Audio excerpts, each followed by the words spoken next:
সম্মানিত মা বোন যারা এসেছেন, শুধু ওয়াজ শুনতে আসা না, এখন থেকেই পরিবর্তনের নিয়ত করে বাড়ি যাবেন। হযরতে আব্দুল কাদের জিলানী রহমতুল্লাহ আলাইহি সেই মায়ের পেটে এসেছিলেন, আপনি সেই মায়ের জীবনী পড়ে দেখেছেন কোনোদিন? আমি কারাগারে থাকতেই 3 বছরে গুরুত্বপূর্ণ যে বইগুলো পড়ে শিক্ষা নিয়েছি, তার অন্যতম প্রোডাক্টিভ মুসলিম কারাগারে রাত দিন। আর এই যে আব্দুল কাদের জিলানী রহমতুল্লাহ আলাইহির জন্ম, এত সুন্দর করে সেখানে শিক্ষামূলক বিষয়গুলো তুলে এনেছে। সন্তান পেটে রাখা অবস্থায় যদি ওগুলো পড়তো, তাদের ঈমানও বৃদ্ধি হতো জয়নাব আল গাজালির মতো। আব্দুল কাদের জিলানীর মায়ের নাম ফাতেমা, এই মেয়েটার মতো আমাদের মেয়েদেরও মায়েদেরও ঈমান মজবুত হতো। বাসর রাতে স্বামীকে ডাক দিয়ে বলছে, স্বামী দাঁড়ান, আপনি আমার কাছে আসা থেকে একটু বিরত থাকেন। আমার বাবা কিন্তু আপনাকে বলেছিল আমি নাকি অন্ধ, আমি নাকি বোবা, আমি নাকি ন্যাংড়া। আর ঠিক বলেছে আমার বাবা। আপনি যে বাসর রাতে আমার কাছে আসতে যে ফিরে গেলেন ভয়তে, আপনি বিয়ের আগেই তো শুনেছিলেন যে আমি অন্ধ, অথচ আমার চোখ এখন ভালো। আপনি শুনেছিলেন যে আমি নাকি ন্যাংড়া, অথচ আমি হাঁটতে পারি। আপনি শুনেছিলেন আমি কিছু শুনতে পাই না, কালা, অথচ আমি আপনার কথা শুনতে পাচ্ছি। আপনি শুনেছিলেন আমার বাবার কাছে আমি বোবা, কথা বলতে পারি না, অথচ আমি আপনার সাথে টকিং করছি। আমার বাবা যা বলেছে সত্য বলেছে, এই কারণে আমি যখন প্রাপ্তা বয়স্ক হয়েছি, তার মানে মেয়েরা প্রাপ্ত বয়স্ক হয় ওই সময় যখন তাদের শরীর খারাপ হয়। কথা বুঝতেছে? মেয়েরা যারা এসেছেন, সম্মানিত মা বোনেরা, আপনাদেরকে বলছি, একটা মেয়ে মানুষ ওই পর্যন্ত প্রাপ্ত বয়স্ক হয় না, প্রাপ্তা। মেয়েদেরকে প্রাপ্তা বলা হয়, পুরুষ প্রাপ্ত। যতক্ষণ তাদের মাসিক না হয় বা ওই শরীর খারাপ না হয়, যখন শরীর খারাপ হয়ে যাবে, সে 9 বছরে হোক, 12 বছরে হোক, 15 বছরে হোক, যখনই শুরু হবে, ওই দিন থেকে শুরু করে জীবনে আর কোনোদিন আপনি ওই মাসে 3 দিন, 5 দিন, 7 দিন বাদ দিয়ে নামাজ বাদ দিতে পারবেন না। এই মাসলাটা বুঝেছেন কিনা বলেন? তাহলে মেয়ে লোকের নামাজ ফরজ হওয়া যেদিন শরীর খারাপ হয়েছে, ওই দিনের পবিত্র হওয়ার পর থেকে, তার শরীর খারাপ হওয়ার পর থেকে নামাজ শুরু। হ্যাঁ, প্রতি মাসে মাসে আপনি 3 দিন, 7 দিন, 10 দিন পর্যন্ত নামাজ না পড়ে থাকতে পারবেন যখন শরীর খারাপ থাকবে। তো শরীর ভালো হয়ে গেলে বাকি সময় কোনো দিন আপনি আর নামাজ বাদ দিতে পারবেন না। অনেকের মেয়ের হয়তো 10 বছর, 12 বছর, 13 বছরে শরীর খারাপ হয়, কিন্তু বাবা তো আর জানে না, মা তো এই বিষয়গুলো জানে। ও নামাজ না পড়ে ফজরের সময় ঘুমিয়ে আছে, বাবা তো আর জানে না যে আমার মেয়ের অবস্থা কি। মা কিন্তু সব জানে। বাবা যে ডাক দিয়ে বলবে যে ফরজ নামাজটা পড়ে ঘুমা, বলতেও পারে না। এই জন্য মা বোন যারা এসেছেন, আপনার দায়িত্ব এটা, স্বামীকে হয় জানিয়ে দেবেন যে এই মাস থেকে তার এই শরীরের অবস্থা, আগামী থেকে তার নামাজ কিন্তু আর কাজা করা হারাম, ফরজ নামাজ পড়াই লাগবে। আমি এই মাসলাটা বোঝাতে পেরেছি কিনা বলেন তো? বলেন বলেন। আমাদের বাবাদের দরকার নেই, আমরা বাবারা শুধু আদেশ দেওয়ার ক্ষেত্রে থাকলে হবে। বড় ভাই যারা আমরা আছি, বাবা যারা আছি, আদেশ দেওয়া পর্যন্ত থাকলে হবে, কিন্তু দায়িত্ব পালন করা লাগবে মায়েদের আর বড় বোনদের। মারা এবং বড় বোনেরা যারা আছেন, অবশ্যই আপনার বোন হোক, আপনার মেয়ে হোক, তার শরীর যেদিন খারাপ হবে ওর পর থেকেই তার নামাজ কি ফরজ। এর আগে পর্যন্ত কিন্তু নামাজ ফরজ ছিল না। এর আগে পর্যন্ত সে 10 বছর হোক, 12 বছর হোক, 15 বছর হোক, এর আগে পর্যন্ত যদি নামাজ পড়ে থাকে, সওয়াব হলে আপনার হবে, ওই মেয়েটার সওয়াব হবে না। কিন্তু এরপর থেকে নামাজ পড়লে সওয়াব, না পড়লে কবিরা গুনাহ, আর আপনি আদেশ দেননি, আপনারও গুনাহ। স্বামীকে ডাক দিয়ে বলেছেন, স্বামী আমার বাবা বলেছিল আমি নাকি অন্ধ। হ্যাঁ, আমি অন্ধ।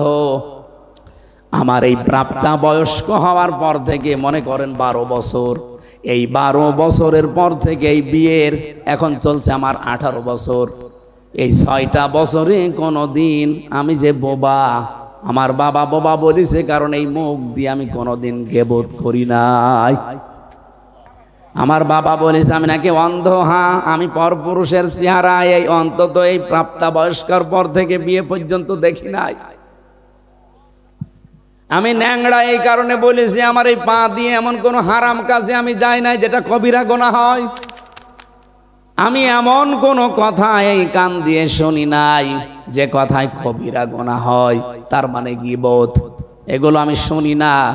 আমার বাবা আমার উপরে আস্থা রেখে এই 6 বছর সে দেখেছে, এই কারণে বলেছে আমার মেয়ে অন্ধ, বোবা, কালা, ন্যাংড়া। আসলে আমি ওই রূপকর্তে এগুলো ছিলাম, বাস্তবে আমার শরীর সব ঠিক আছে। শুকরিয়া আদায় করলেন। বাসর রাত শেষ করে বউকে নিয়ে বাড়িতে গেলেন বাবার, কারণ এতদিন তিনি শ্বশুর বাড়িতে কাজ করে খেতেন 10 বছর। সর্বশেষ আমি তার জীবনী পড়তে গিয়ে বেশি এই মায়ের পেটে এসেছিলেন হযরতে আব্দুল কাদের জেলানী রহমতুল্লাহ আলাইহে। এত বড় চরিত্রের অধিকারী তার মা, এর পরেও তিনি মায়ের পেট থেকে এসে মাত্র 6 বছর তার বয়স, মা তাকে নিয়ে গেছে মাদ্রাসায় পড়ানোর জন্যে। ওস্তাদ ডাক দিয়ে বলছে বাবা বলো বিসমিল্লাহির রহমানির রহিম, আলিফ বা তা সা। হযরতে আব্দুল কাদের প্রথমেই প্রশ্ন করলেন উস্তাদ বিসমিল্লাহির রহমানির রহিম এর মানে কি? উনি অর্থ বললেন যে এখানে আল্লাহর নামে শুরু হচ্ছে, যিনি রহমান, যিনি রহিম, দয়াশীল এবং ক্ষমাশীল। আলিফ বা তা সা, উনি বললেন এর অর্থ বলেন। ওস্তাদ বলছে আলিফ বা তা সার কোনো অর্থ নেই। আব্দুল কাদের বলে হুজুর যে জিনিসের মানে হয় না, অর্থ হয় না, ওটা পড়ি আমি সময় নষ্ট করি না। ওস্তাদ চিন্তা করছে কি ছাত্র পেলাম। তুমি জানো আলিফের মানে? যা জানি, আমি মায়ের কাছ থেকে শুনেছি। কি আলিফের মানে? আমি এতদিন ছাত্র পড়াই, আমি জানি না। তোমার মা কি বলিয়েছে দেখি বলো তো। উনি আলিফ দিয়ে শুরু করলেন আয়াতুল কুরসি। আল্লাহু লা ইলাহা ইল্লা হুয়াল হাইয়ুল কাইয়্যুম। তেলাওয়াত করতে করতে প্রায় 18 পারা পর্যন্ত তিনি পড়েছিলেন। আয়াতুল কুরসির ভেতরে আমার আল্লাহর 10টা ক্ষমতার কথা আছে, তিনি ব্যাখ্যা পর্যন্ত মায়ের কাছে পড়েছিলেন, শুনেছিলেন। এগুলো শুনলেন, বললেন ওস্তাদকে। ওস্তাদ কাঁদতে কাঁদতে বেহুশ হয়ে গেছে। হোশ ফেরার পরে ডাক দিয়ে বলছে কি মা কয় তোমার? পর্দার আড়াল থেকে মাকে জিজ্ঞাসা করলেন আপনি এই ছেলেকে মনে হয় কোনো জায়গায় পড়িয়েছেন, এখন নিয়ে এসেছেন আমার কাছে পরীক্ষা করার জন্যে। মা বলছে না, এই প্রথম নিয়ে আসলাম। কি বলেন? আপনার এই ছেলের তো আল্লাহর পরিচয় ব্যাপক আয়ত্ত আছে, এমনকি কোরআনে কারিমের 18 পারা পর্যন্ত তার প্রায় মুখস্থই করা আছে। বয়স মাত্র 6 বছর। কয় বছর? 18 পারা মুখস্থ হয়েছে 6 বছরের বাচ্চা। তার মানে আমার মেজো মেয়েটা এখন 6 বছর ফারিহা, এতটুকু বয়সে কোরআন মুখস্থ করে ফেলেছে প্রায় 18 পারা। কথা শোনার পরে মায়ের তো আনন্দ করার কথা, খুশি হওয়ার কথা। মা আমার কান্না আরম্ভ করলেন। ওস্তাদ কান্নার আওয়াজ শোনার পরে জিজ্ঞাসা করেন আপনি কাঁদেন কেন? আপনার তো সৌভাগ্য। মা ডাক দিয়ে বলে ওস্তাদ কাজী আমি এই জন্য, আমি নিজেও কোরআনের হাফেজা, আমি নিজেও কোরআন পড়াটাই হালকা বুঝি। এই সন্তানটা আমার পেটে আসার পর থেকে আমি অধিকাংশ সময় আমার মুখে কোরআন রাখতাম।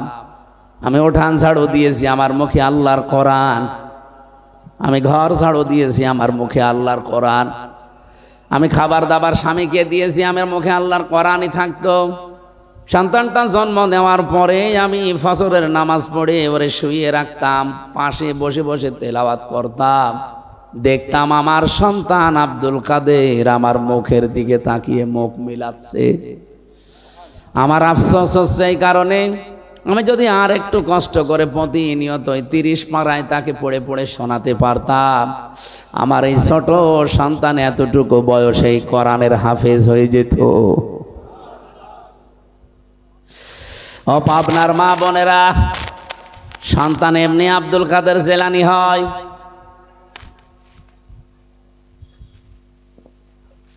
এই জন্য আমি যেটা বোঝাতে চাচ্ছিলাম, কন্যা সন্তান এই পৃথিবীতে মানুষকে আমার আল্লাহ দিয়ে তিনি নিজেই আরশে বসে বসে আনন্দ করেন আর তিনি নিজেই খুশি হন।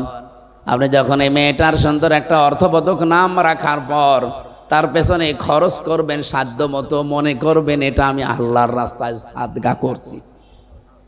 কোন ছেলের পেছনে খরচ করলে সাদগা হয় এটা আমি পাইনি, কিন্তু মেয়েটার পেছনে যদি খরচ করেন, তাকে দিন শিক্ষা দেন, 3 নম্বরে তাকে সৎ পাত্র দেখে পাত্রস্থ করেন। নবীজি বলেন কিয়ামতে আল্লাহ যখন আমারে জান্নাতে দেবে তিনি এইভাবে দেখিয়েছিলেন, পাশাপাশি আমার পাশে ওই মেয়েটার দায়িত্বশীল মা বাবা আমার সাথে থাকবে। এই জন্য অর্থবোধক নাম রাখবেন মেয়ের, এমন নাম রাখবেন না যেটা শুনলে কোনো অর্থ পাওয়া যায় না। সেদিন একটা দোকানের নাম তার মেয়ের নামে দেখলাম মাহিদা। মাহিদা মানে বিভিন্ন জায়গায় আমি দোকানের নাম সাইনবোর্ডে দেখি ফুলজান স্টোর, অথবা লেখা আছে আসিয়া স্টোর। না, আইন সাদিয়া, আসিয়া শব্দের শাব্দিক অর্থ অবাধ্য, আর হামজা দিয়ে আসিয়া মানে বাধ্যগত বান্দি, সৌভাগ্যশালী। তাহলে আসিয়া না আসিয়া? আসিয়া হামজা দিয়ে। খালি উচ্চারণের ভেতরে পার্থক্য হয়ে গেলে দেখেন অর্থ আকাশ পাতাল দিয়ে গেছে। আসিয়া মানে সৌভাগ্যশালী, আর আসিয়া মানে অবাধ্য, ফুলজান মানে ঘুনিয়ে ধরা। ওরে মাহিদা রেখেছে, জিজ্ঞাসা করলাম মাহিদা স্টোর কি? বলে আমার মেয়ে হয়েছে, তার নামে আমি দোকান দিয়েছি, খুব ভালো লেগেছে নামটা আমার। কোথায় পেয়েছেন? মাহিদা। আচ্ছা, কোরআন শরীফ পড়তে গিয়ে পেয়েছি, বিসাল মাহিদ, মিহাদ। এই মিহাদ থেকে শেষে আবার জবর দেওয়া আছে। আমি বললাম মেহাদ মানে জানেন? মেহাদ মানে জাহান্নামের নিকৃষ্ট স্থান। কোরআন শরীফ পড়ে নাম পালাম, তাও 2 নাম্বার নাম। নাম পাল্টাবো, নাম পাল্টিয়ে এখন আমি তারে দিয়েছি জামিলা লিখবেন। জামিলা মানে আপনার মেয়ে যেহেতু সুন্দরী, আপনি মেহাদ না দিয়ে দিবেন জামিলা মানে সুন্দরী। সুন্দর একটা অর্থবোধক নাম রাখার পরে এই মেয়েটাকে যদি আপনি সাধ্য মতো খরচ করে তাকে দিনের শিক্ষা দিয়ে, দুনিয়ার শিক্ষা দিয়ে, সাথে একটা পাত্র দেখে পাত্রস্থ পর্যন্ত করে দিতে পারেন।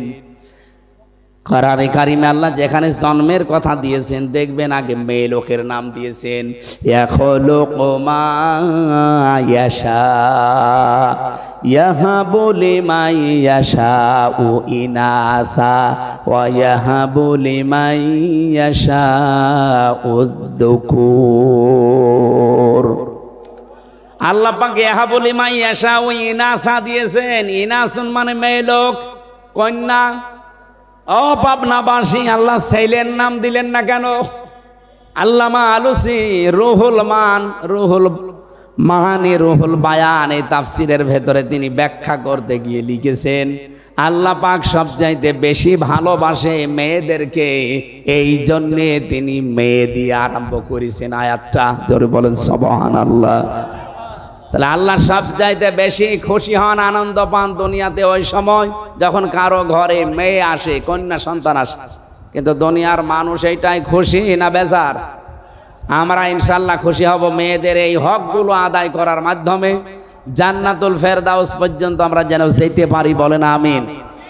রবিউল আউয়াল মাস আসলে আমরা যেহেতু নবী নিয়ে পাগল হয়ে যাই, সেই নবীকে নিয়ে একটা আয়াত পড়েছি মাত্র, সূরা আরাফ 157 নম্বর আয়াত। এখানে প্রায় কমপক্ষে 13টা জিনিস আছে। প্রথম 4টা 3টা পরিচয় দেওয়া আছে নবীজির, এরপরে 6টা কাজ করা লাগবে আমাদের। 6টা গুণাগুণ দেওয়া আছে বিশ্বনবীর। পরিচয় দেওয়ার পরে গুণাগুণ দিয়েছেন, বৈশিষ্ট্য। এরপরে শেষের দিকে আমাদের জন্য করণীয় 3টা কাজ আল্লাহ দিয়েছেন। এই 3 3 6 আর ওদিকে 6, কত? বলেন বলেন। আর ওই শেষের শব্দটা সৌভাগ্যশালী হওয়ার জন্য আপনাকে মাস্ট বি দুনিয়ায় এই 12টা কাজ করা লাগবে। রবিউল আউয়াল মাস যেহেতু এসেছে, আমরা এই আয়াত থেকে নবীজির মাধ্যমে কিছু নিতে চাই। আল্লাহ যেন আমাদেরকে সহজে অল্প সময়ে কিছু নেওয়ার সুযোগ দান করেন, বলেন আমিন। সূরা আরাফ কোন সূরা বলেন তো? আরো জোরে বলেন, কোন সূরা? আরাফ। 206টা আয়াত আছে, মাত্র এক আয়াত পড়েছি, 157 নাম্বার আয়াত। নামকরণ বলছি আগে। আপনারা কি বিরক্ত হচ্ছেন নাকি? যারা কি চলে যাচ্ছে এরা কি?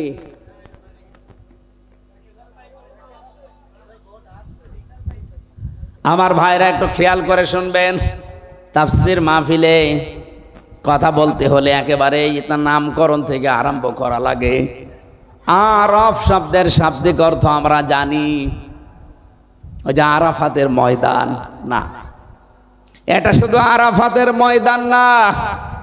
আরাফ শব্দের শাব্দিক অর্থ উঁচু। এটা জান্নাত এবং জাহান্নামের মাঝখানে একটা দেওয়াল দেওয়া আছে, এই দেওয়ালটার নাম হচ্ছে আরফ।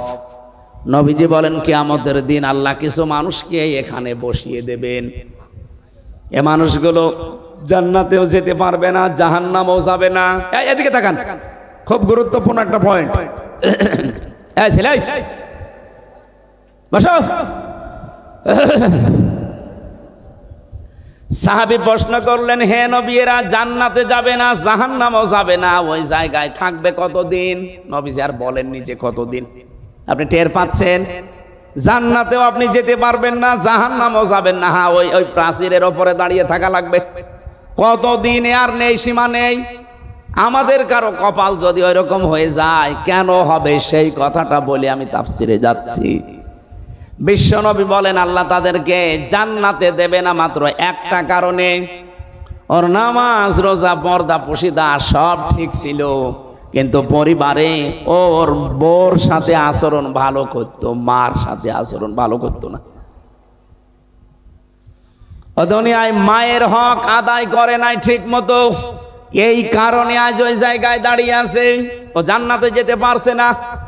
তাহলে জান্নাতে যাওয়ার বাধা কিন্তু আপনার মা বাবা। আমার মনে হয় এখন মা বাবা যারা প্যান্ডেলে বসে আছে, এরা আনন্দে আত্মহারা যে হুজুর আরো বেশি দিন বেঁচে থাক। আরে মা বাবা, আপনারও তো কিছু দায়িত্ব আছে।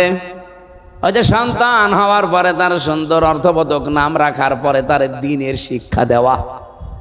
এই কথা বলেন না কেন? আপনি কি শিক্ষা দিয়েছেন যে আপনি মা বাবা আল্লাহর পরে আপনার স্থান সে ছেলে জানেই না? কয়েকদিন আগে একটা জানাজা দেখছিলাম ভিডিওতে, এই বাংলাদেশের সুদর্শন পুরুষ নামে একজনের নাম শোনেননি?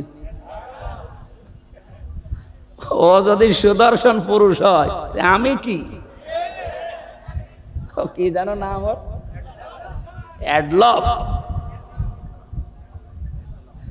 আমি মনে করছিলাম অ্যাডলফ হিটলার মনে হয়।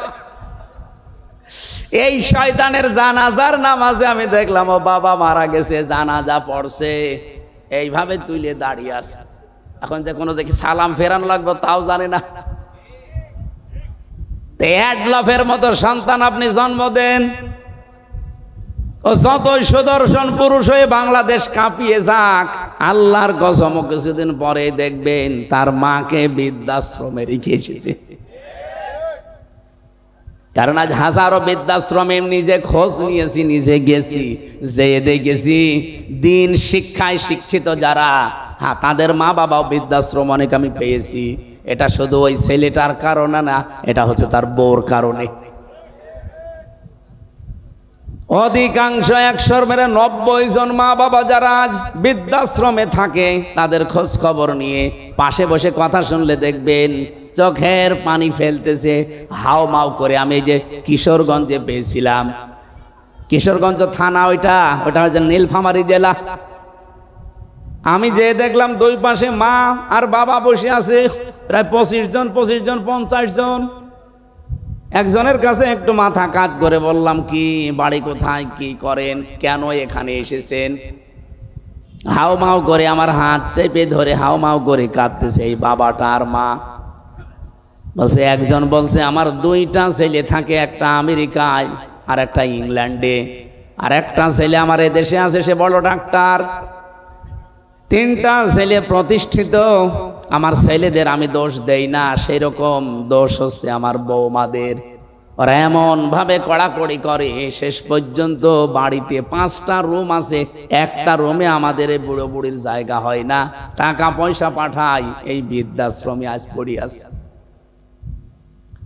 আমি অনেক দিনের শিক্ষায় শিক্ষিত মানুষের মা বাবাকেও পেয়েছি। সত্যি কথা বলবো তো অসুবিধা কি? আমার গায়েও পড়তে পারে, পড়ুক, কিন্তু তারা শুধু দায়ী না। যে সমস্ত মাওলানা বলেন এই দিন শিক্ষায় শিক্ষিত ভাইরা তাদের মা বাবাকে বাধ্য হয়ে রেখে এসেছে। শিক্ষা বলেন মা বাবাকে বৃদ্ধাশ্রমে রেখে আসার পেছনে আমি যতটুকু দেখছি, আমি তো একেবারে কম ঘুরি না, যতটুকুই দেখছি সবচাইতে বেশি ভূমিকা পালন করে বাড়ির বউগুলো। 100টার প্রায় 98টা পরিবারে আজ বউ শাশুড়ির মিল নেই।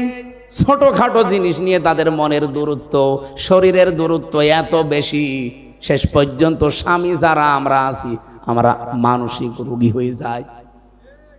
বর দিকে একটু ভালোবাসা দেখালে আমার নাম পড়ে যায়, আমি বউ পাগল। মা বাবার কথা শুনতে গেলে ওদিকে শ্বশুর শাশুড়ির মন তো পাওয়াই যায় না, বউ বলে ফেলে তোমার বিয়ে করার দরকার কি? আমি কি বেশি বললাম? হ্যাঁ, এটা বাংলাদেশে নেই।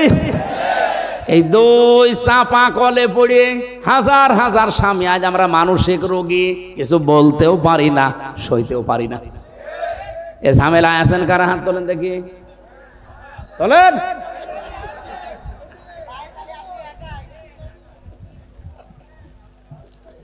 এটা রেকর্ড হচ্ছে, সারা বাংলাদেশে যাচ্ছে। পেছনে যারা মেয়ে লোক বসে আর অত শুনছে, সারা পৃথিবী এখন ছড়িয়ে যাচ্ছে। হাতে পায়ে ধরে মাদেরকে বলছি, বিশেষ করে বউদেরকে বলছি, আল্লাহর কসম আপনি জান্নাতে যেতে পারবেন না যতক্ষণ শ্বশুর শাশুড়িকে নিজের মা বাবার মতো মনে না করবেন। আরে নিজের মা বাবাও তো আপনার কাছে থাকলে জীবনও আপনি এরকম ঝাড়ি দিতে পারবেন, এরকম মন খারাপ করতে পারবেন।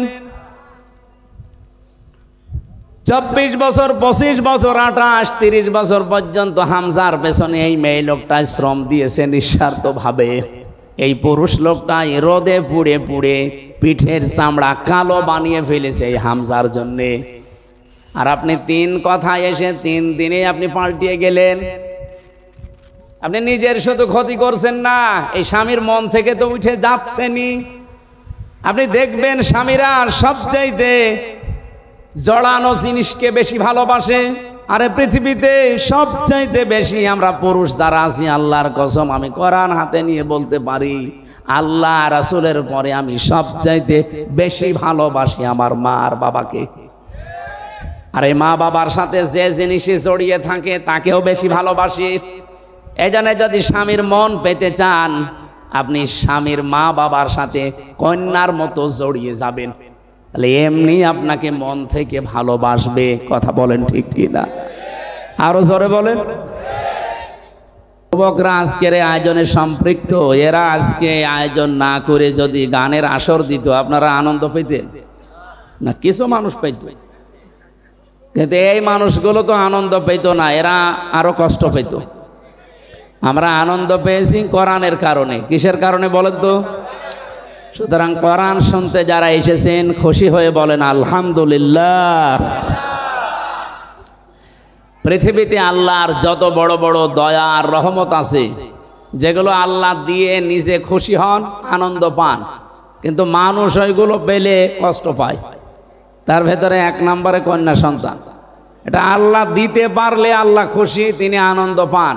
কারো ঘরে যদি আল্লাহ কন্যা সন্তান দান করে, কিন্তু যার ঘরে আসে সে কি খুশি না বেজার? 100 জনের প্রায় 98 জনই আমরা বেজার হয়ে যাই। এই যে কন্যা সন্তান আসলে যারা বেজার হন, এই স্বভাব কোনো মুসলমানের মুমিনের না, এটা কাফেরের স্বভাব। ওয়াইদা বুশিরা আহাদুহুম বিল উনসা যাল্লা ওয়াজহুহু মুসওয়াদ্দা ওয়া হুয়া কাযীম। সূরা নাহালের ভেতরে নম নাহাল 14 পারায় নাহালের ভেতরে এসেছে, হে নবী আপনি যখন তাদেরকে কন্যা হয়েছে কথা বলবেন, দেখবেন মুখ চোখ কালো হয়ে ভোরু কঞ্চিত করবে, তারা অন্তত রাগে ফেটে পড়বে। এই অভ্যাসটা কাফেরদের। কাদের? বাংলাদেশে বহু মুসলমানের ভেতরে ওই স্বভাব আছে না? আপনারা এখনো অনেকে কথা বন্ধ করেননি। আমার ভাইরা, এ পৃথিবীর শ্রেষ্ঠ মানুষ যার কথা শুনছিলাম এতক্ষণ, মুহাম্মাদুর রাসূলুল্লাহ সাল্লাল্লাহু আলাইহি সাল্লাম, বলেন তো এই দুনিয়াতে তার একটা ছেলে সন্তানও বেঁচে ছিল। সেই কয়টাই হয়েছিল পরপর 3টা, একটাও বাঁচে নাই। বাচ্চা বয়সে তারা বিদায় নিয়েছে। আল্লাহ রাব্বুল আলামিন এজন্য কোরআনে কারিমে তার পরিচয় দিতে গিয়ে জানিয়েছেন, মা কানা মুহাম্মাদুন আবা আহাদিম মির রিজালিকুম ওয়ালাকির রাসূলুল্লাহি ওয়া খাতামান নাবিয়্যিন। এই এদিকে তাকান, আমি গতানুগতিক কথা বলছি না, এখানে একটা শিক্ষা আছে। আল্লাহ পাক বলেন, মুহাম্মদ এই পৃথিবীতে কোনো অ্যাডাল্ট পুরুষের বাবা ছিলেন না। তিনি পুরুষের বাবা ছিলেন, কিন্তু বয়স্ক কোনো পুরুষের বাবা ছিলেন না। আল্লাহ এখানে এই জন্য রেজাল দিয়েছেন, সিবিয়ান দেননি। সিবিয়ান মানে বাচ্চা, শিশু, আর রেজাল মানে প্রাপ্তবয়স্ক। কোরআনে কারিম কত সূক্ষ্ম, আপনি আয়াতটার এই শব্দটা শুনলেই টের পান। আমরা তো সে জন্মের পর থেকে বিভিন্ন জায়গায় এই রবিউল আউয়াল মাস আসলে মিলাদ হয়, আর মিলাদে ইমাম সাহেব যারা এই আয়াতটা পড়ে না, এই এলাকার ইমাম সাহেব নেই, আপনি ওনারে নিয়ে যান মিলাদ পড়তে, আয়াত দিয়ে তারা আরম্ভ করবে। মনে হয়তো গলায় সুর আছে, আমার ওইভাবে সুর হচ্ছে না, তাই ওই আসর দিয়ে এইটাই দিয়ে আরম্ভ করবে, মা কানা মুহাম্মাদুন আবা আহাদিম মির রিজালিকুম। মুহাম্মদ এই পৃথিবীতে কোনো অ্যাডাল্ট, কোনো প্রাপ্তবয়স্ক পুরুষের পিতা ছিলেন না। বলেন তো এই শব্দটা যদি আল্লাহ পাক এখানে সিবিয়ান লাগিয়ে দিতেন, রিজাল না দিতেন, ওই জামানায় যারা কাফের, যারা আল্লাহর নবীর ভুল ধরতো, কোরআনেরও ভুল ধরার চেষ্টা করত, এই আয়াতটা শোনার পরে তারা ভুল ধরতো কিনা?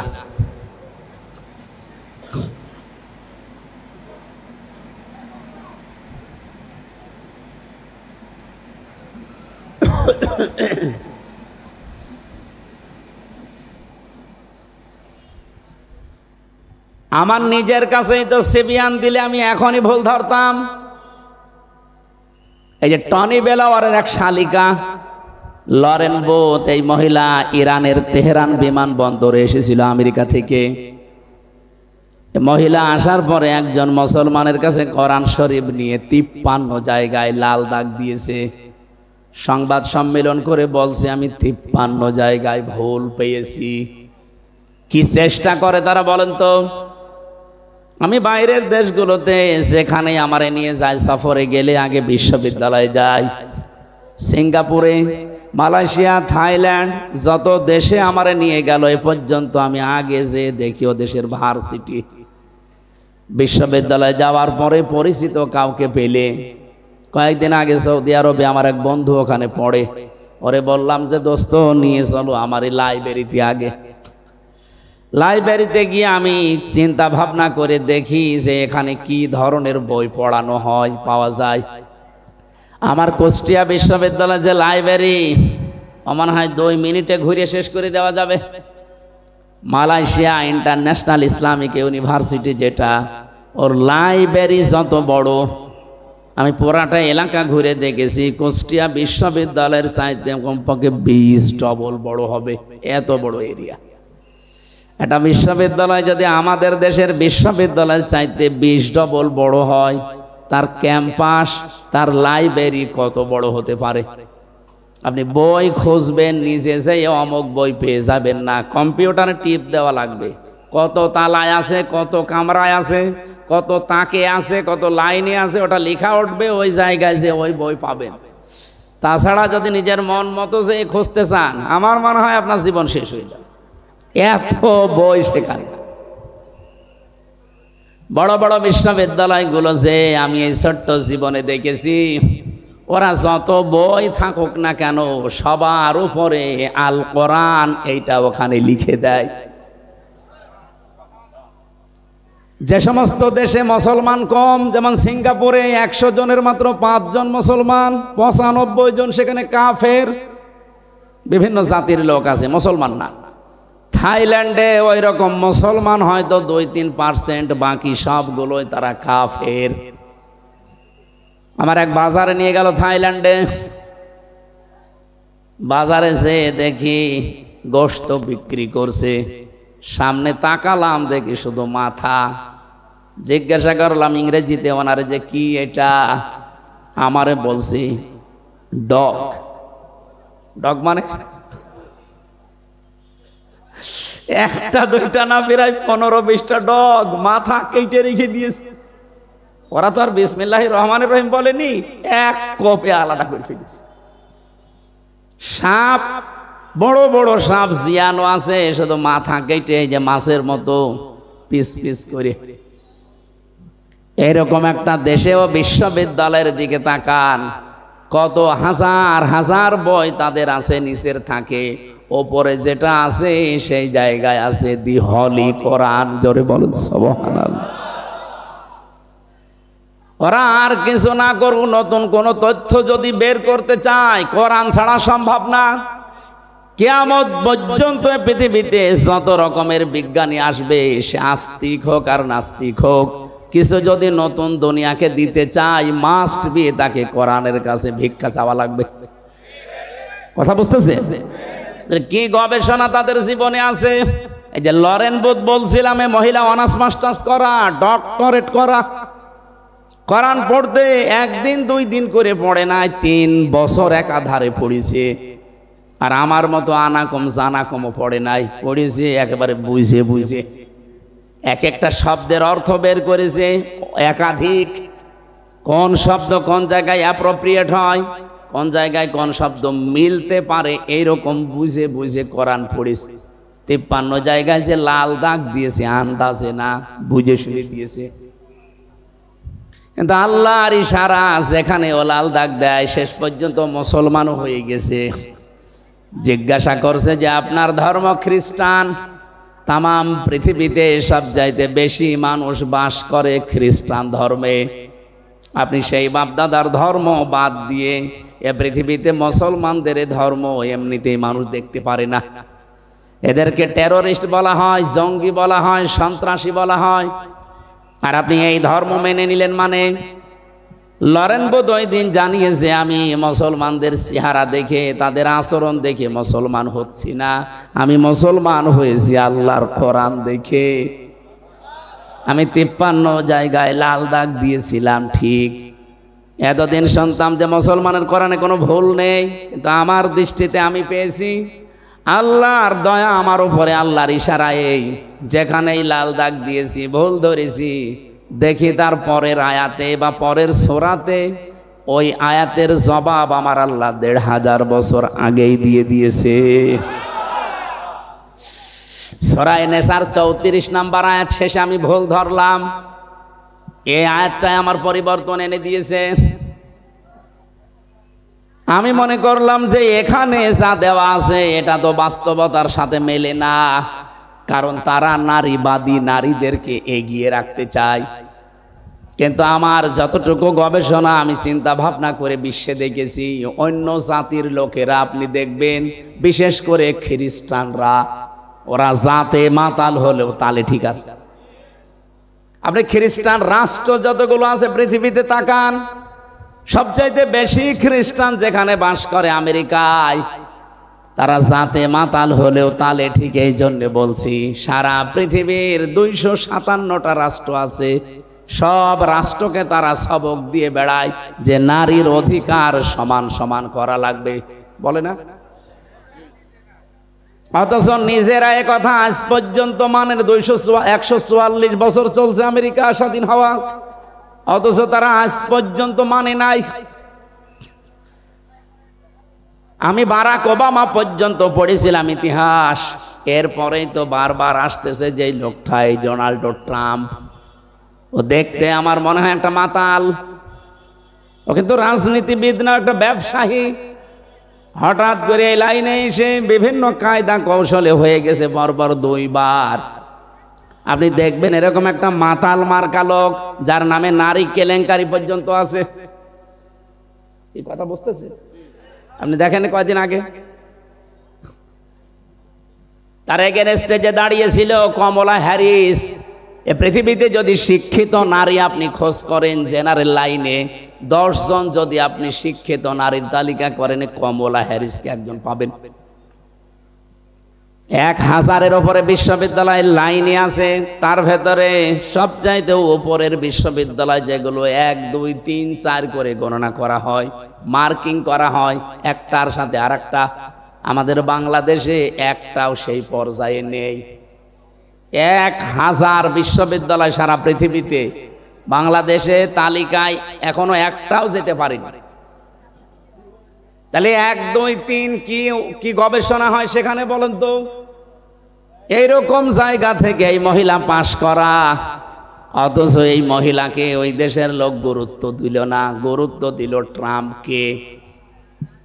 নবীজির হাদিস পড়েছিলাম, ক্বালান নবিয়্যু সাল্লাল্লাহু আলাইহি ওয়াসাল্লাম লা ইউফলিহা কওমুন ওয়াল্লাহু আমরহুম ইমরাতুন। বুখারী শরীফের হাদিস। ওই জাতি কখনোই সফল হচ্ছে না, হবে না। লা ইউফলিহা, মজারের আগে লান আসলে অর্থ হয় জীবনেও হবে না। এই হাদিসকে আমি এখন আমার নিজের জন্য বানাচ্ছি, নাকি আমি যে দল করি ও দলের জন্য হাদিস বানালাম? আর এই হাদিস নবীজি মনে হয় বাংলাদেশে শুধু জামাত ইসলামের জন্য বলেছে। নবীজি যখন ইন্তেকাল করে তখন জামাত ইসলামী ছিল। 1941 সালে দলের জন্ম। আর আমি তো আমার জন্ম হচ্ছে 1992 সালে। সে হিসাবে হাদিস তো আমার বানানো, আমার বাবারও বানানো সম্ভব না। কথা বুঝতেছে? কি বলি, একটু বিবেকের আয়না দিয়ে একটু চিন্তা করেন, দেখেন তো। নবীজি বললেন লাই ইফলিহা, যদি ইফলিহ বলতেন আমি অর্থ করে ফেলতাম। এই লানটা দিয়ে আমিও ঝামেলায় আছি। বিশ্বনবী নিজে গ্যারান্টি দিচ্ছেন কখনোই সফল হচ্ছে না, হবে না। কওমুন, ওই জাতি, ওই দেশের মানুষেরা, ওয়াল্লাহু আমরহুম ইমরাতুন, যারা তাদের এই পৃথিবীতে দায়িত্বভারগুলো সব মহিলাদের হাতে ছেড়ে দিয়েছে। অন্য কোন দিকে না দিয়ে আপনি আমেরিকার সাথে মিলান, ওরা জাতে মাতাল, ওরা আল্লাহ বিশ্বাস করে না, নবীজি বিশ্বাস করে না। কিন্তু এই কথাটা দেখেন পঙ্খানু 144 বছর মেনে চলছে। ওরা যে আজ চর্মচোখের দৃষ্টিতে আমরা দেখছি আজ দাঁড়িয়ে গেছে সফল, ওরা এই কারণে। এর আগে একজন ছিল হিলারি ক্লিনটন, তাকেও দায়িত্ব দেয়নি। কমলা হ্যারিস, তারেও দেয়নি। মাতাল, মদ খায়, তাতে কি আছে, তারে দেন। কিন্তু পুরুষ মানুষ, ওরা নবীর কথা মেনে আজ দাঁড়িয়ে যায়। আর আমরা আজ 54 বছরের ভেতরে অর্ধেকই গেছে আমাদের সব সিদ্ধান্ত মেয়েদের উপরে। আপনি উল্টা দিকে না গিয়ে আমার উপর রাগ করে লাভ আছে? হাদিসটা তাহলে বাদ দিয়ে দেন। আজকে সিদ্ধান্ত নেওয়া যায় না হাদিস শোনার পর যে জীবনে যতদিন বেঁচে আছি কোনো মহিলার পেছনে থাকবো না। ঠিক মানে তো শুধু সামিয়ানার নিচে ওয়াজ তো হয়ে গেছে, আবার কি ওয়াজ করবে? এইটা যদি আমরা এবার মেনে নিতে পারি, সত্যি সত্যি ইসলামকে আপনি দেখতে পাবেন এবার কোরআন দিয়ে দেশ চলছে। কোন মহিলা আমার সামনে আসতে পারবে না, আমার সামনে পুরুষ মানুষ আসুক। এখন যদি মানে মেয়েদের ছোট করলেন, আপনি কি আল্লাহ রাসূলের চাইতে মেয়েদেরকে বেশি ভালোবাসেন? বিশ্ব নবী জানিয়েছেন পৃথিবীতে আমার কাছে তিনটা জিনিস খুব বেশি ভালো লাগে, একটা নামাজ, একটা সুগন্ধি, আর একটা মেয়ে মানুষ। এই মেয়ে লোক বলতে গিয়ে তিনি ইমরাতি দিয়েছেন, আমার স্ত্রী। আমার স্ত্রী আমার কাছে ভালো লাগে।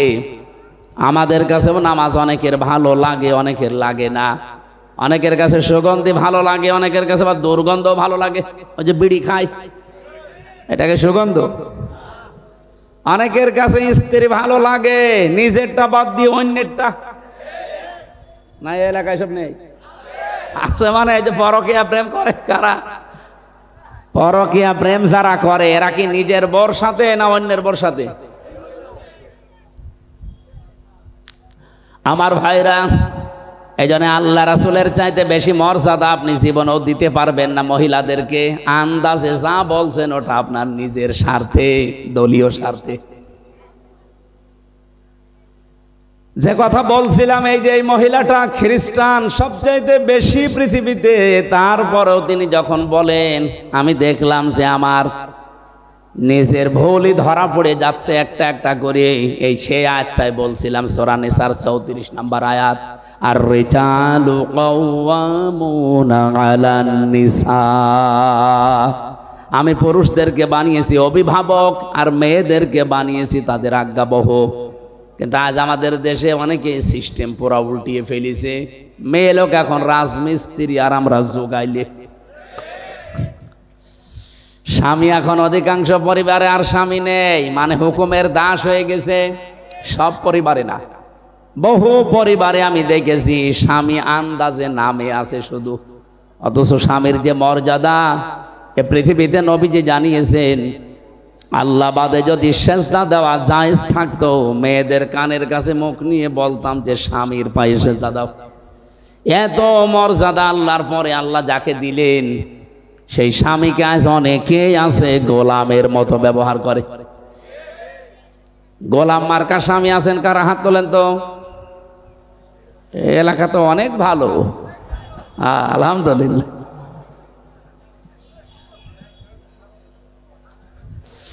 আমার ভাইরা, বিশ্বনবী যে জানিয়েছে এই পৃথিবীতে সবচাইতে বেশি আল্লাহ পাক খুশি হন ওই সময় যখন তিনি কোনো ঘরে মেয়ে পাঠান, নারীকে দেন। কন্যা সন্তান যখন কোনো ঘরে পাঠান তখন তিনি বেশি আনন্দ পান, খুশি হন। আমি যে কথা বলতে চাই আয়াত দিয়ে, বিশ্ব নবীকে আল্লাহ যদি সিবিয়ান না দিয়ে, রেজাল না দিয়ে সিবিয়ান দিতেন, আমরা তো আর কোরআন নিয়ে পড়ে থাকি না।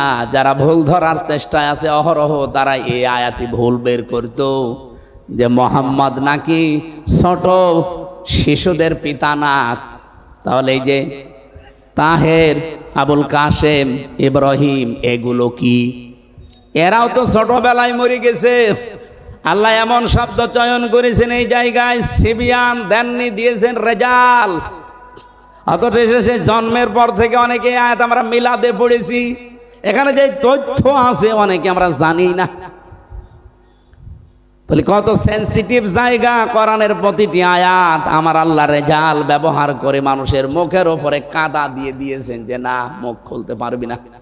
কোরআনের ব্যাপারে ভুল ধরা দূরের কথা, যালিকাল কিতাবু লা রাইবা ফি, এখানে ভুল তো দূরের কথা, সন্দেহের লেশ পর্যন্ত নেই। বলেন সুবহানাল্লাহ। আল্লাহ তাহলে রেজাল দিয়েছেন সিবিয়ান না দিয়ে। তিনি প্রাপ্তবয়স্ক কোন পুরুষের পিতা ছিলেন না দুনিয়ায়। পিতা ছিলেন শিশুদের, ছোট বয়সে তার ছেলেগুলো সব বিদায় নেয়। যতগুলো সন্তান তার দুনিয়ায় বেঁচে ছিল, মুরব্বী পর্যন্ত হয়ে গেছে অনেকে, সেগুলো সব মেয়ে। জাইনাব, রোকাইয়া, উম্মে কুলসুম, ফাতিমাতুজ জাহরা রাদিয়াল্লাহু তাআলা আনহা, এগুলো সব পুরুষ না মহিলা? বলেন বলেন। এবার আমি একটা হাদিস এখানে শোনাতে চাই। নবীজি বলেন, হে পৃথিবীর মানুষেরা, যার মেয়ে আছে মেয়ের বাবাকে গালি দিবা না। আল্লাহ নবী কিন্তু কোনো দিন এ কথা বলেন না যে ছেলের বাবাকে গালি দিবা না। আমি আপনাকে ছেলের বাবাকে গালি দিতে বলছি না, কিন্তু আজ স্পেশাল ভাবে মেয়ের বাবাকে গালি দিবা না এ কথা আল্লাহর নবী বললেন।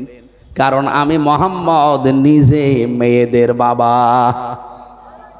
মেয়ে যাদের আছে আপনি গ্যারান্টি নিতে পারেন, শুধু 3টা কাজ যদি করতে পারেন ওর পেছনে আল্লাহ পাক আপনাকে এই ওসিলায় একটা জান্নাত দেবে। 1 নম্বরে তার একটা সুন্দর অর্থবোধক নাম রাখা লাগবে। এমন নাম রেখে দিয়েছে ও নাম শুনলে কুকুর পর্যন্ত হাসে। আধুনিক এমন এমন নাম এখন বের হচ্ছে। এই জন্য আপনি ইসলামী এবং অর্থবোধক নাম রাখবেন মেয়েদের। 2 নম্বরে শুধু নাম রাখাই শেষ না, এর পেছনে আপনি খরচ করবেন আপনার সাধ্য মতো দিন শেখাতে। আপনার মেয়ে হাফেজা হবে, আপনার মেয়ে ইঞ্জিনিয়ার হবে, ডাক্তার হবে, কোনো অসুবিধা নেই, কিন্তু তাকে প্রথমে কোরআনে কারিমের জ্ঞানটা এমন ভাবে দেন ও বড় হয়ে যেন দুর্নীতি না করে। এগুলো যাদের ভেতরে আছে, আপনার মেয়ে যদি ডাক্তার হয় রাজশাহীর ডাক্তার ফাতেমা সিদ্দিকার মতো হবে। আপনার মেয়ে যদি বিশ্ববিদ্যালয়ের শিক্ষিকা হয়, আমি বহু বিশ্ববিদ্যালয়ের শিক্ষিকা দেখেছি, এ মানুষগুলো সূর্যের আলো পর্যন্ত তাদেরকে দেখতে পায় নাই, অথচ তারা ভার্সিটির শিক্ষিকা। আর আপনার মেয়ে প্রাইমারির মাস্টার, ওরা আগা থেকে মাথা পর্যন্ত শুধু সূর্য না, এলাকার সূর্যরাও দেখে। এই জন্য তাকে এমন জ্ঞান আপনি প্রথমে দিয়ে দেবেন, ও যখন এই দায়িত্ব পালন করুক দুর্নীতি করবে না। আপনি দেখেন আগে কিন্তু 5 এবং 8-এ 100 মার্কের কোরআন ছিল, হাদিস ছিল, ফিকহ ছিল, ইসলামী ইতিহাসগুলো ছিল 100 মার্কের বৃত্তি পরীক্ষায়। কিন্তু আমাদের দুর্ভাগ্য, আগে যারা দায়িত্ব ছিল এই 15 বছরে ওরা এই বৃত্তি পরীক্ষায় 100 মার্ক কোরআন হাদিস তুলে দিয়েছে। আরে পরীক্ষার জন্য অনেকে পড়ে না, সেটা যদি সিলেবাসে না থাকে ও জীবনে হাত দেবে। আগে সেই 3 যখন পড়তাম তখন গারে সুরের ঘটনা পড়তাম। হযরতে আবু বকর সিদ্দিক নবীজিকে রাতের বেলা পাহারা দিয়েছিলেন, পড়তাম আর ওই সময় বুঝতাম না, তারপরও মন লাগিয়ে দিতাম যে কি কি হয়েছে দেখি। আবু বকরের উপর একটা আলাদা ভালোবাসা জন্ম নিত যে নবীর জন্য এত কিছু করেছে। ওখানে শিক্ষায় দেখবেন 2-3 লাইন আবার লেখাও ছিল যে হযরতে আবু বকর নবীজির জন্য একটা দিন একটা রাত এই কষ্টটা করার কারণে আল্লাহ এত বেশি খুশি হয়েছিলেন, কিয়ামত পর্যন্ত আমরা যারা দুনিয়ায় আসতে পারি সবার নেকি যদি এক পাল্লায় দেন, হযরতে আবু বকর নবীজির জন্য 1 রাতে যে কষ্ট করেছিলেন ওই 1 রাতের কষ্টের সমান যে সওয়াব, ওই সওয়াবের পরিমাণ হবে না। আবু বকরের প্রতি এমনি একটা আলাদা ভালোবাসা তৈরি হয়ে যেত, সেইগুলোই যদি এখন তুলে দেয় তে ভালোবাসা জন্মাবে কি করে? এই জন্য সিলেবাসে যারা ছিল শিক্ষা ব্যবস্থায়, ওরা যাতে মাতালগিরি করলো ওরা কিন্তু তালে ঠিক ছিল। আপনি দেখেছেন যে কয়জন মানুষ দায়িত্ব পালন করেছেন, নুরুল ইসলাম নাহিদ, ডাক্তার দীপুমণি, আর এই যে চট্টগ্রামের নওফেল, এগুলো লেখাপড়া কোন জায়গায়, এগুলো প্রোটেকশন কোন জায়গা থেকে? সর্বশেষ যে লোকটা দায়িত্ব ছিল এই মহিউদ্দিনের ছেলে নওফেল, চট্টগ্রামের শিক্ষা মন্ত্রণালয় ছিল, ওর পড়া ভারতের রামকৃষ্ণ। যারা রামকৃষ্ণ থেকে পড়ে এসে আমাদের মুসলমানের 92% মুসলমানের দেশের শিক্ষা ব্যবস্থায় শিক্ষামন্ত্রী হবে, ও তো কোরআন হাদিস পড়াবে। এই জন্য 100 মার্কের ছিল আবার তুলে দিয়েছে, দরকার নেই। আমরা চাই আবার এই দেশে সকালবেলা ফজরের পরে কোরআনের আওয়াজ বিভিন্ন ঘর থেকে আসতে থাকবে। এটা চান না? খালি আসলে আজকে আসার পরে প্রায় 4-5 জন বাচ্চা এসে বসে মাথায় হাত দেন, দোয়া করেন। কি দোয়া করব? বাচ্চাগুলো খারাপ হয় ওই সময় যখন মায়ের পেট থেকে দুনিয়াতে আসে, কারণ এই 10 মাস 10 দিন মায়ের পেটে থাকাকালীন ও অনেক কিছু ওখান থেকে নিয়ে আসে।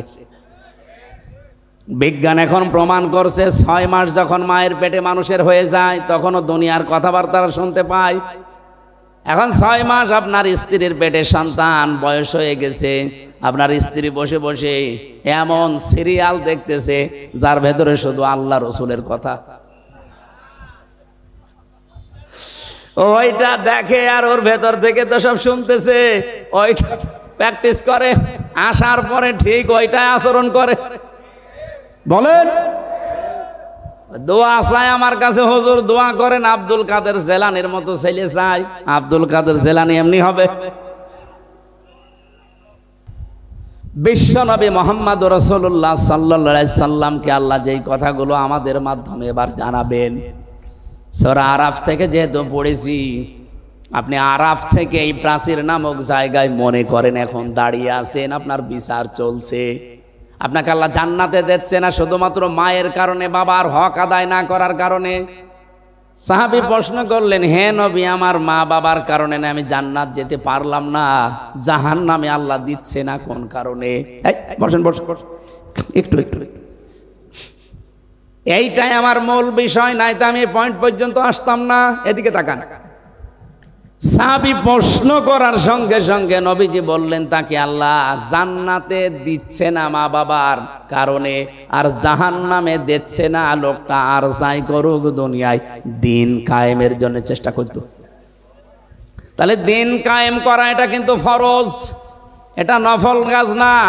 যত ফরজ আছে দুনিয়ায়, এই জমিনে আল্লাহর দিন কায়েম করা, নামাজ রোজা হজ যাকাত দান সাদকা এর চাইতেও বড় ফরজ। কারণ দিন কায়েম না থাকলে আপনি নামাজের হক আদায় করে নামাজ পড়তে পারবেন না, দিন কায়েম না থাকলে আপনি জাকাত ভিত্তিক অর্থনীতি পাবেন না, দিন কায়েম না থাকলে আপনি পর্দাশীল মহিলা খুঁজে পাবেন না। এখানে কোরআনে কারিমে আমি যতটুকু স্টাডি করে দেখলাম, আমি তো সে ছোটবেলা থেকে এর সাথে লেগে আছি, আমার এই মাথার ভেতরে কোরআনের যতটুকু জ্ঞান আছে আমি দেখেছি সব ফরজের বড় ফরজ আল্লাহর জমিনে দিন কায়েম করা। আদম নবী থেকে আমাদের নবী পর্যন্ত কত লক্ষ নবী হতে পারে বলেন? আমি অন্তত ছোট জীবনে যত নবীর জীবনী পড়েছি, শুধু 2 জন নবীর জীবনী বাদ দিয়ে প্রত্যেকটা নবীর জীবনের শেষে পেয়েছি আন আকিমুদ্দিন, দিন কায়েম করো। একজন হযরত আদম আলাইহিস সালাম আর হযরত সুলাইমান নবী, এরা 2 জনে, আদম নবীর সময় তো মানুষজনই ছিল না, আর সুলাইমান নবী তার বাবার কাছ থেকে রাজত্ব পেয়েছিলেন, তিনি আর কি কায়েম করবেন? আর বাকি যত নবীর জীবনী পড়লাম, প্রতিটি নবীর জীবনের মিশন এবং ভিশন ছিল যে দিন কায়েম করা লাগবে। ওয়ালা তাতাফাররাকু ফি, আল্লাহ বলেন মতপার্থক্য করা যাবে না এই বিষয়ে। আপনি যা করেন করেন, আপনি তাবলীগ করবেন করেন, আপনি জামাত ইসলাম করবেন করেন, আপনি পীর মুরিদি করবেন করেন, জিকির করবেন করেন, দরবার খুলে বসে আছেন করেন, যা করবেন আপনার জীবনের যেন টার্গেটই থাকে যে জমিনের দিন কায়েম করা লাগবে। এ বিষয়ে যদি আপনার মন খারাপ হয়, ফতোয়াবাজি করেন যে না এটা দুনিয়ার কাজ, এটা রাজনীতি। সূরা শুরা 25 নম্বর পারা 13 নম্বর আয়াত, এটা 3 নম্বর পৃষ্ঠার 11 না 10 9 নম্বর লাইনে আছে, মাঝের অংশে পাবেন এতটুকু, কাবুর আলাল মুশরিকিনা মা তাদউহুম ইলাই। আল্লাহ পাক বলেন, হে নবী আপনি যেদিকে ওদেরকে ডাকেন দিন কায়েম করো জমিনে, এটা শুনলে সবচাইতে বেশি মন খারাপ হবে তাদের যারা মুশরিক। বাংলার মুসলমানেরা, নামাজের কথা বললে আপনি আমাকে দোয়া করেন, ভালো কথা বলেন, রোজার কথা বললেও আপনার কাছে আমি ভালো, জমিনে যে আল্লাহর দিন কায়েম করা লাগবে এটা বললে আপনার কাছে রাজনীতি মনে হয়, দুনিয়ার কাজ মনে হয়। আপনি বিশ্বাস করতে পারেন যে কোনো কায়দায় আপনার দ্বারা মনে হয় শিরিক হচ্ছে। শিরিক করলে মানুষ যেহেতু মুশরিক হয়, আর দিন কায়েমের কথা শুনলে রাগ হবে, মন খারাপ হবে, খারাপ লাগবে কাদের? মুশরিকদের। বলেন বলেন, এ বাংলাদেশে দিন কায়েমের কথা বললে আপনার রাগ হয়, আপনি কি মুশরিক? বলেন। আমি তো স্টেজগুলোতে এসে আমার বাবার আইন কায়েম করো বলি না, বলি আল্লাহর বিধান কায়েম করা লাগবে। কারণ এইটা কায়েম হলে এই দেশে ডাকাতি থাকবে না, চুরি থাকবে না, জাকাত ভিত্তিক অর্থনীতি কায়েম হয়ে যাবে, ঠিক বাড়ি বাড়ি জাকাতের সম্পদ পৌঁছিয়ে যাবে। জাকাত নেওয়ার জন্য তখন পাড়া খেয়ে মরা লাগবে না। এদেশের সম্পদ বাইরের দেশে শুধু হাত পাতা লাগবে না, যে টাকায় আছে এদেশের সম্পদ আছে, শুধুমাত্র জাকাত ভিত্তিক অর্থনীতি কায়েম করে দেন, এ দেশটা ঠিক 1 বছরে আবার দাঁড়িয়ে যাবে। আর বাইরের মুসলমানদের 57টা, তারা তো বিভিন্ন কায়দায় আমাদের দেওয়ার জন্য রেডি হয়ে আছে। আমি মালয়েশিয়া গিয়েছিলাম, সৌদি আরবে ছিলাম, এই দেশটার চাইতে 14 ডবল বড় এই দেশটা। যেখানে যেখানে মিশেছি তারা জানে যে এই পৃথিবীতে সব চাইতে বেশি মুসলমান বাস করে ইন্দোনেশিয়ায় আর বাংলাদেশে। জাকাত ভিত্তিক অর্থনীতি কায়েম করেন না কেন? তারা জাকাত পাঠাবে, ওই টাকাগুলো, নিজের টাকাগুলো, নিজের সম্পদগুলো আপনি শুধু মানুষের দ্বারে দ্বারে জাকাত ফরজ পৌঁছিয়ে দেবেন। 1 বছরের ভেতরে দেখবেন ওই মানুষটা আর ভিক্ষা করবে না, মানুষের চাঁদাবাজি, ছিনতাই, চুরি না। ও নিজের যখন কর্মসংস্থান পাবে, পেটে খাবার থাকবে, তখন ঠিক ভালো রাস্তায় চলবে। বাংলাদেশ জামাত ইসলামের কোন মানুষ চাঁদাবাজি করে না, ছিনতাই করে না, রাহাজানি করে না। এই কারণে করে না, আপনি দেখবেন এই মানুষগুলো যাই হোক, গরিব হোক আর ধনী হোক, আর একটা কাজ আছে। এই যে এই লোকটা জামাত ইসলাম করে, ও কাপড় সেলাই করে খায়, দর্জি।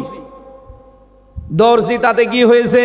পায়খানা সাফ করলেও সে মানুষ। আমি কাজ করে খাই, আমি মানুষেরটা আত্মসাৎ করি না। বাংলাদেশ জামাত ইসলামীতে এই দেশে যত মানুষ আছে দেখবেন, সে ধনী হোক, গরিব হোক, মধ্যপন্থার হোক, তার যে কোনো একটা কাজ আছে। আমি জামাত ইসলামী করি, এই যে ওয়াজ আমার কাজ না, এটা আমার দায়িত্ব, কিন্তু আমার একটা আলাদা কাজ আছে। আমার একটা ব্যবসা, 2টা ব্যবসা আছে, একটা বইয়ের, একটা কাপড়ের। যদিও সরাসরি আমি সময় না দিলেও আমার লোক রাখা আছে, আমার শালাটা কাজ করে, আমার আর কর্মচারী দিয়ে কাজ করি। আমার কর্মজীবন আছে, আমার ব্যবসা আছে, লাভ লস আছে। এই জন্য আমার চাঁদাবাজি করা লাগে না, আমার ছিনতাই করা লাগে না, আমার টেন্ডারবাজি করা লাগে না। অথচ যে মানুষগুলোর কর্মজীবন নেই, তাদের কর্মজীবনই এই রাজনীতি। বলেন তো, তার কোনো কর্মজীবন নেই, কোনো কাজ নেই, ওর কাজই রাজনীতি করা। সে মেম্বার হয়ে, চেয়ারম্যান হয়ে, মেয়র হয়ে, এমপি হয়ে ও মেরে খাবে নাকি? আকাশের দিকে তাকিয়ে থাকবে? এই কারণেই কুষ্টিয়ার কথা বলছি। আগস্টের 5 তারিখের পরে এই যে এই সেপ্টেম্বর আরম্ভ হচ্ছে কালকে থেকে, এই 1 বছর 26 দিনের একটা জরিপ, শুধু কুষ্টিয়ায় বহু মানুষ হাজার হাজার কোটি কোটি টাকা শুধু চাঁদাবাজি করেছে।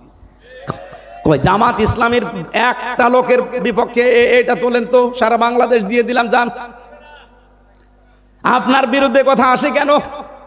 কর্মজীবন তৈরি করেন, আপনার ঘরের পায়খানা সাফ করেন, রাস্তা ঝাড়ু দেবেন, যে কোনো কাজে থাকবেন। শয়তান আপনাকে দিয়ে উল্টা পাল্টা কাজ করাতে পারবে না, কারণ কাজ যখন নেই তখনই শয়তান তার টার্গেট করে। আপনাকে আমি ভালোবাসি, আপনার আখেরাত যেন নষ্ট না হয়। আরে ভাই, চাঁদাবাজি করে হয়তো আপনি 2 কোটি টাকার মানুষ হবেন, আপনার চাইতে আরো 5 কোটি টাকার মালিক ছিল অনেকেই, কিন্তু এখন বাড়িতেও থাকতে পারে না। আমি নিজে সাক্ষী, 620টা বাড়ি একজন মন্ত্রী ছিল।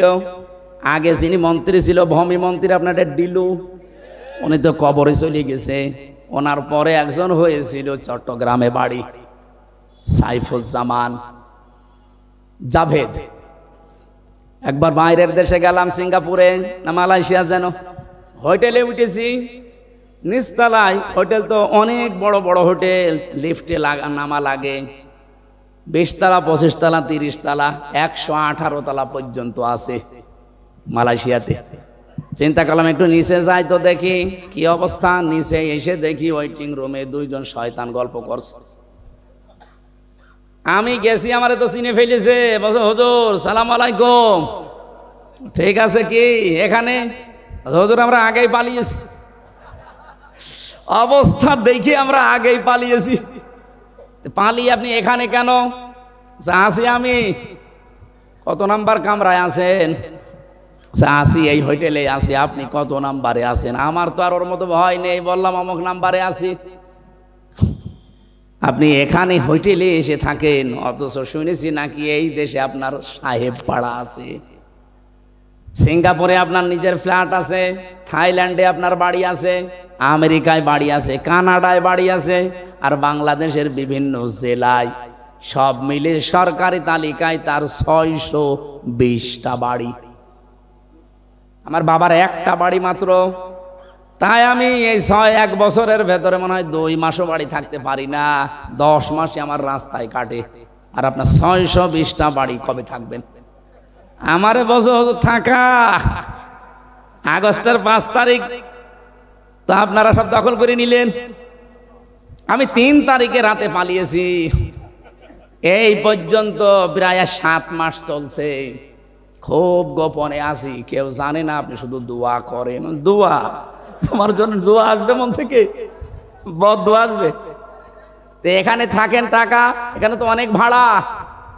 উনি সেই কামরার কথা বলেছেন, যেখানে থাকে কমপক্ষে বাংলাদেশের টাকায় কমপক্ষে 50,000 টাকা প্রতিদিন। আমাদের 30,000 লাগতো। আমাদের তো 1 রুম, আর উনি ফ্ল্যাট নিয়ে থাকে। 50,000 টাকা প্রতিদিন ভাড়ায় 7 মাস চলতেছে একাধারে, অথচ নিজের বাড়ি তালা লাগানো। যে সাহেব পাড়া আছে তালা লাগানো, ওখানে থাকেন না? থাকবো। 20 লাখ বাঙালি আছে। যদি আমারে দেখে কোনোদিন বাইরে, পিটিয়ে ভর্তা বানিয়ে ফেলবে। এই হোটেল যেহেতু খুব সিক্রেট, কেউ আসে না এখানে, কারণ 3-4টা গেট পার হয়ে আসা লাগে, আবার সেন্সর লাগানো আছে, আপনি গেলেই ঢুকতে পারবেন না। আপনার চেহারা দেখবে, তারপরে কাজ খুলবে, ওটা আগে থেকে সিস্টেম করা। এখানে আসি জেলখানার মতোই প্রায়, শুধুমাত্র একটু খাওয়া দাওয়া ভালো, আর ওই মোবাইল চালাতে পারি। তাছাড়া আপনারা 3 বছর জেলে ছিলেন, ওই রকমই আছে। তাও তো অন্তত আপনারা কারারক্ষী দেখতেন, ওই যে জেলার সোফার আসতো, মাঝে মাঝে দেখা হইতো। আর আমরা জেলার সোফারও নেই। এতগুলো বাড়ি, আজ একটা বাড়িতেও থাকতে পারি না।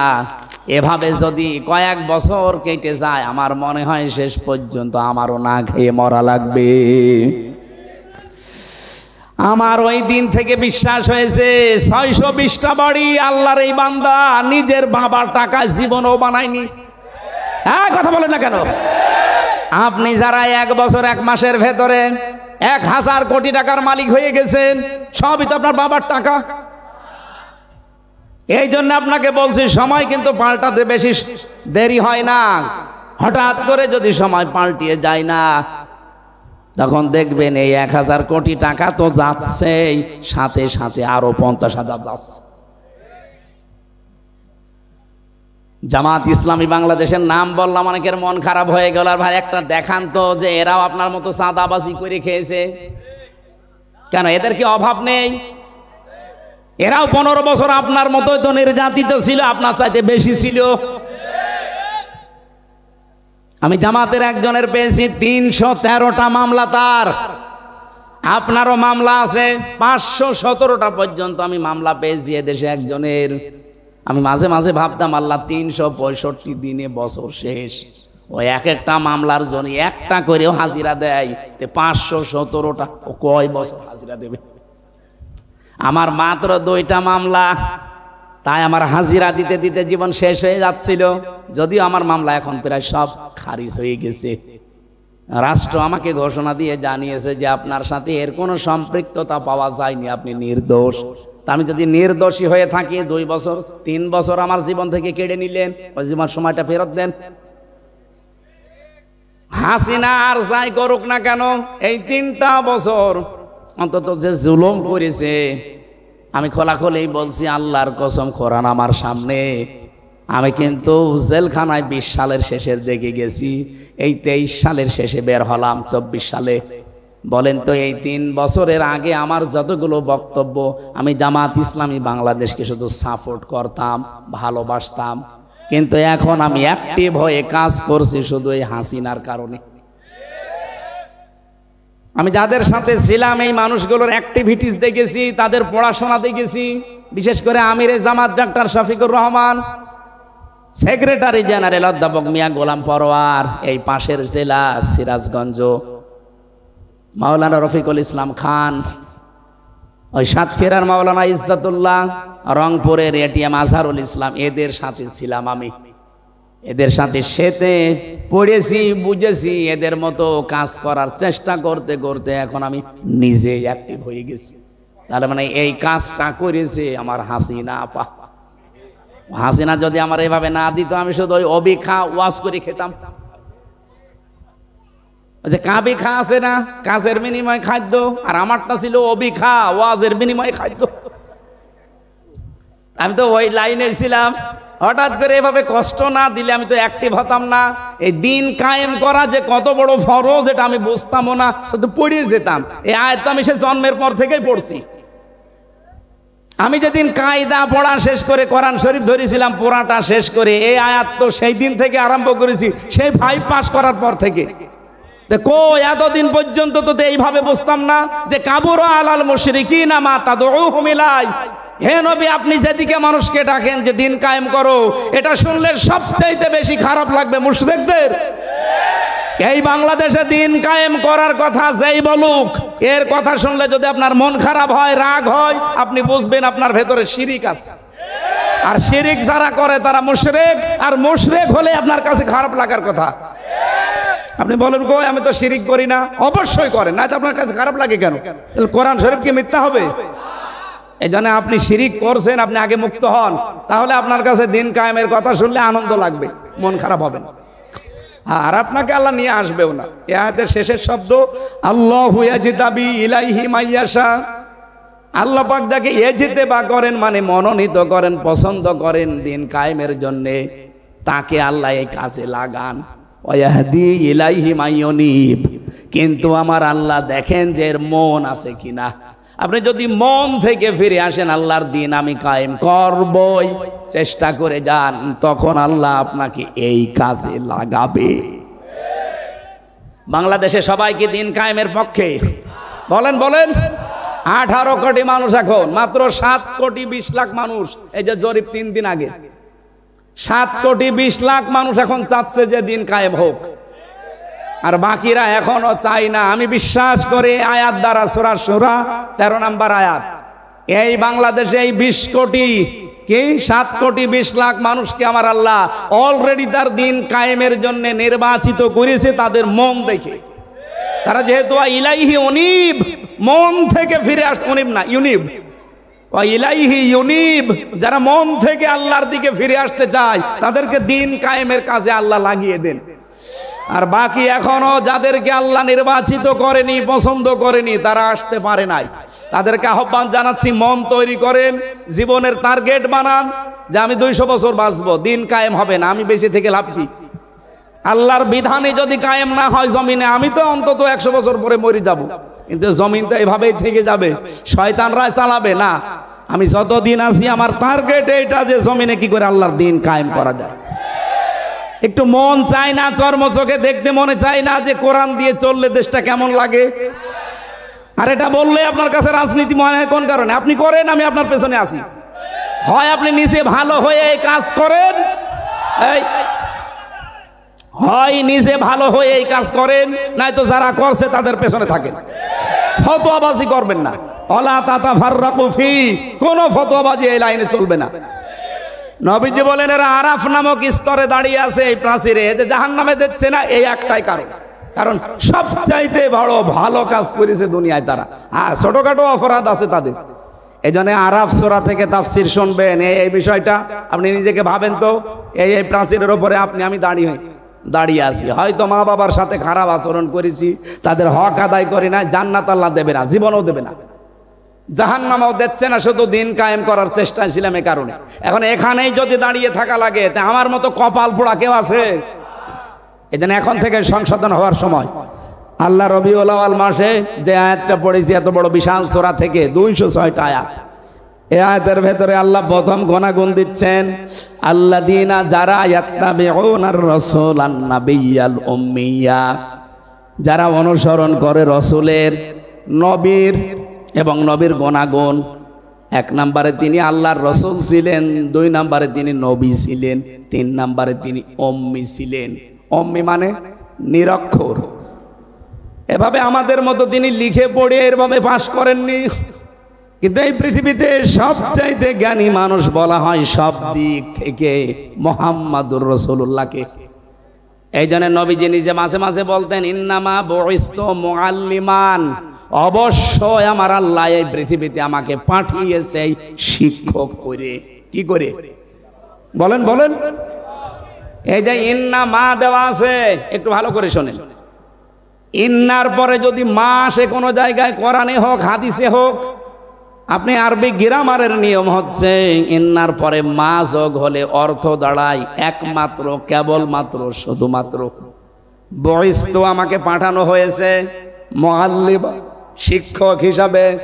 বিশ্বনবী এই পৃথিবীতে শিক্ষক ছিলেন, অথচ তিনি বলেন আমি নিরক্ষর, অক্ষরই চিনি না, লেখাপড়া জানি না। বিষয়টা কেমন হয়ে গেল? এই পৃথিবীতে যার কাছে যে শেখে সে হচ্ছে শিক্ষক, আর যে শেখে সে ছাত্র। যেহেতু সারা জীবন শিক্ষককে দেখলে ছাত্র সম্মান দিতে বাধ্য।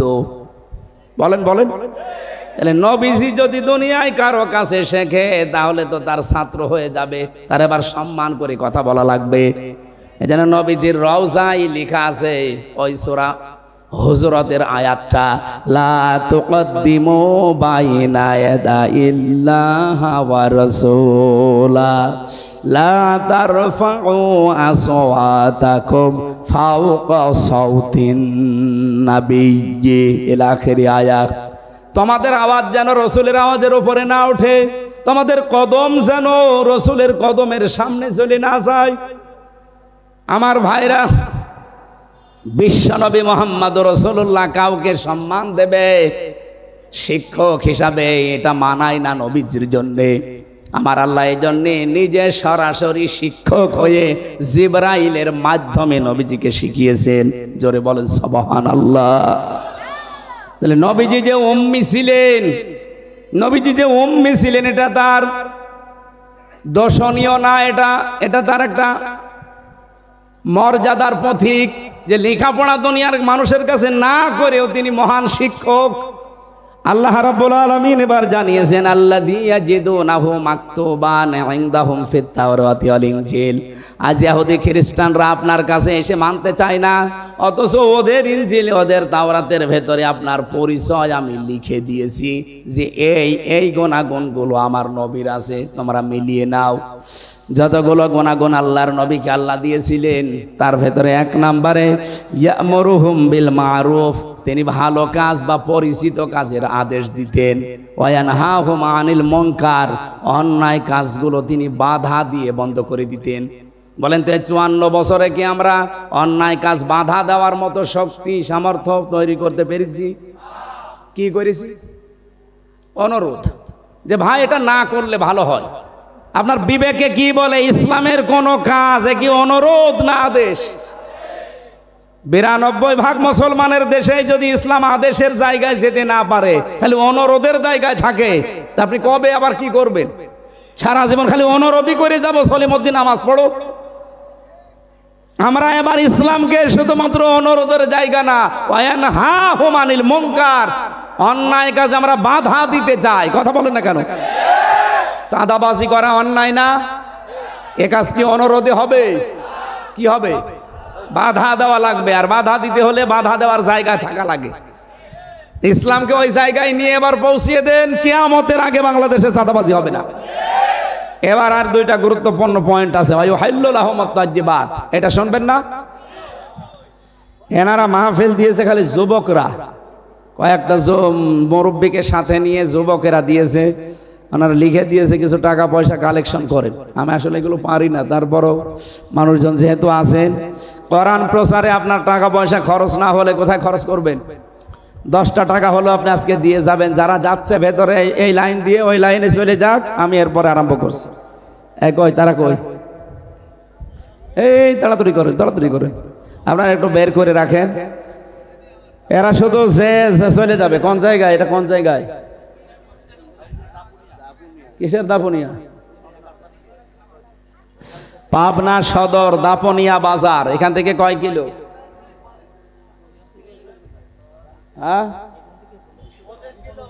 25 কিলো।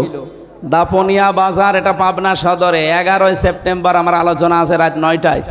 ওখানে যদি অত দূর যাওয়ার দরকার নেই, এই আশপাশে আর কোনো জায়গায় নেই। 9 তারিখে একটা আছে, এই সামনের এই সেপ্টেম্বর মাসে, আড়ামবাড়িয়া আছে 9 তারিখে। ওখানেও যদি উঠি এসে নামাজ পড়ি, হয়তো 9টার ভেতরে উঠে পড়বো। তাড়াতাড়ি করেন। যারা দিতে চান, অন্তত সমর্থ আছে, বের করে রাখেন, গেলেই দিয়ে দেবেন। সুবহানাল্লাহ। আলহামদুলিল্লাহ লা ইলাহা ইল্লাল্লাহ সুবহানাল্লাহ আলহামদুলিল্লাহ লা ইলাহা ইল্লাল্লাহ লা ইলাহা ইল্লাল্লাহ মুহাম্মাদুর রাসূলুল্লাহ। একটু বের হন, তাড়াতাড়ি বের হন, তাড়াতাড়ি বের হন। মা বোনদের ভেতরে বাচ্চাদেরকে পাঠিয়ে দেন, ওরা যদি দেওয়ার মতো কেউ থাকে দিয়ে দেবে।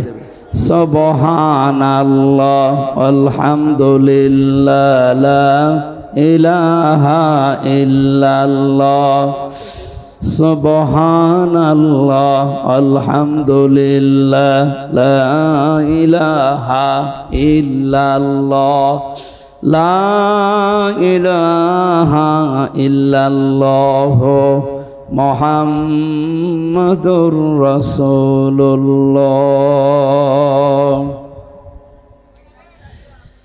নবীজির যে সমস্ত কাজগুলো ছিল তার অন্যতম কাজ হচ্ছে ভালো কাজে বা পরিচিত কাজে তিনি আদেশ দিতেন, অন্যায় কাজে বাধা তৈরি করতেন।